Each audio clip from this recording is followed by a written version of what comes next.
Nabi Ibrahim atau Abraham, merupakan bapak bagi ketiga agama Samawi, sekaligus mengindikasikan bahwa ketiganya berangkat dari akar pemikiran yang sama, yaitu monoteisme. Untuk itu, Nabi Ibrahim disebut juga sebagai bapak monoteisme dunia. Jika Nabi Ibrahim dinobatkan sebagai bapak monoteisme dunia mulai 1997 sampai 1822 sebelum Masehi, orang-orang Nusantara sudah menganut monoteisme sejak awal peradaban 10.481 sebelum Masehi.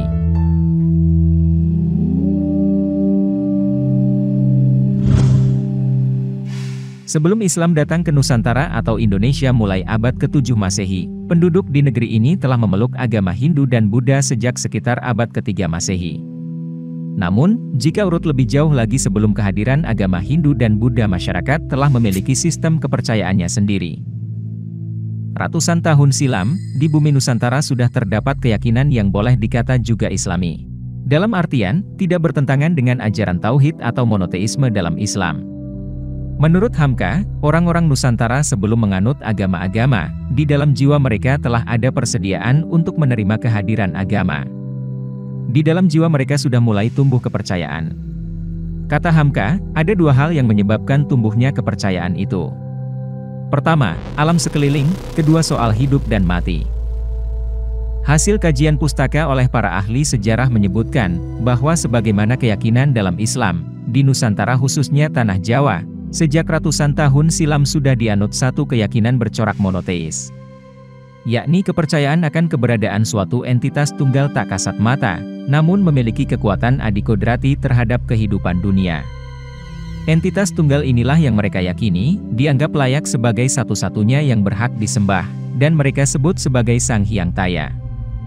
Dan dari sebutan itulah pula, kemudian muncul istilah Kapitayan, mengacu pada corak keyakinan kepada Sang Hyang Taya, Zat Maha Kuasa, Pencipta, dan Pengatur segala sesuatu. Konon, Kapitayan inilah agama asli nenek moyang kita yang sebenarnya sudah ada di bumi Nusantara sejak awal, bukan animisme dan dinamisme sebagaimana dituduhkan sejarawan orientalis di sebagian buku-buku sejarah kita di masa-masa belakangan.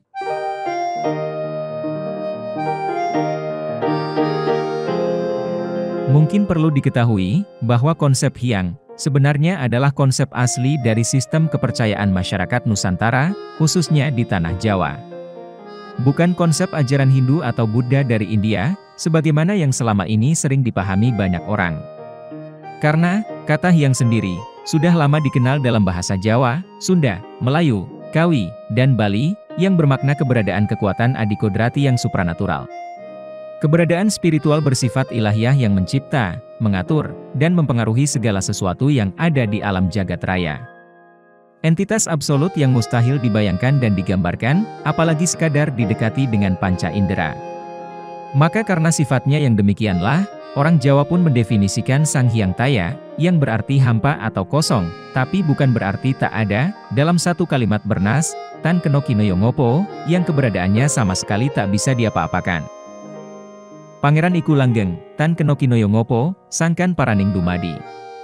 Tuhan itu abadi, tidak dapat digambarkan perwujudannya, merupakan sebab yang pertama dan merupakan tujuan terakhir dari segala ciptaan yang ada. Begitulah cara orang Jawa bertauhid, mengakui dan meyakini bahwa Tuhan itu Maha Esa, pada masa itu. Itulah akidah orang Jawa, sebelum apa yang kita sebut sebagai agama Samawi diperkenalkan kepada mereka, ratusan tahun setelahnya. Apakah mereka punya semacam kitab suci yang berisi tuntunan perilaku dan beragam tata cara ritual atau prosesi ibadah?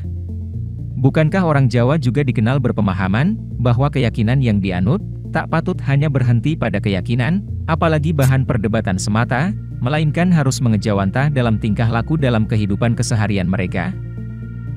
Sejarawan juga menyebutkan, meski tak berwujud kitab suci seperti dalam agama-agama Samawi, tapi masyarakat Jawa kala itu telah bersepakat untuk memiliki apa yang disebut sebagai pakem. Yakni semacam konsensus yang mesti dijaga ketat, dalam berkeyakinan dan berperilaku. Yang kesemuanya, diarahkan pada apa yang mereka sebut sebagai tata krama atau aturan hidup luhur, agar orang Jawa menjelma sebagai sosok manusia yang hanjawani, atau memiliki akhlak terpuji.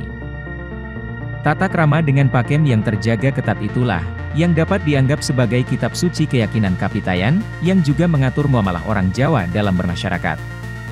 Bukan saja dalam melaksanakan sejumlah laku atau ibadah, tapi juga bertumpu pada prinsip keseimbangan kosmos, sesuai dengan tingkat pemahaman mereka. Maka dari itu, sebagaimana dalam Islam dikenal beragam tingkatan ibadah seperti syariat, thorikot, hakikat, dan makrifat.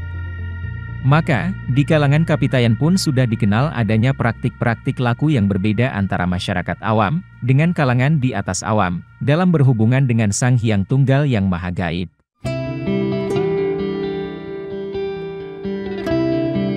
Bagi kalangan awam Kapitayan, karena Sang Hyang Tunggal diyakini bersifat goib, maka untuk memujanya tentu dibutuhkan berbagai sarana yang bisa terindra, alias terjangkau alam pikiran manusia. Itu sebabnya, kalangan ini berkeyakinan bahwa kekuatan goib dari pribadi tunggal Sang Hyang Taya sejatinya mempribadi, menyatu, atau merasuk dalam nama dan sifat yang disebut Tu, atau Tu, yang bermakna daya gaib yang bersifat adikodrati. Dengan pemahaman itulah, mereka juga yakin bahwa Tu atau Tu itu tersembunyi di dalam segala sesuatu yang memiliki nama Tu atau Tu. Karena itu, tak heran bila pengikut ajaran Kapitayan pun meyakini adanya kekuatan gaib pada benda-benda yang namanya mengandung unsur Tu, atau Tu.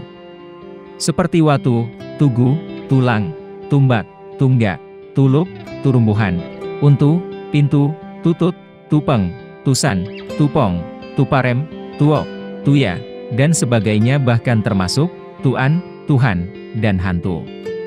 Maka dalam melakukan bakti pamujan kepada Sang Hyang Taya, mereka pun biasanya menyediakan sesajen berupa tumpeng, tumbal, tumbu, tukung, dan lain sebagainya, yang kesemuanya dianggap memiliki kekuatan magis.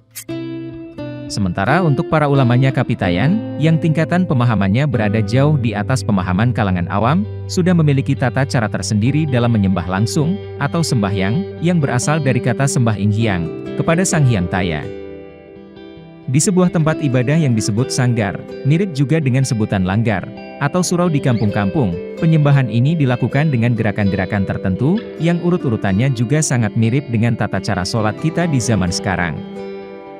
Pertama, seperti takbiratul ihram, sambil menghadap tutup, yaitu lubang di dinding sebagai lambang kehampaan atau kekosongan, ini mirip dengan tempat imam pada masjid atau musola sekarang di beberapa daerah.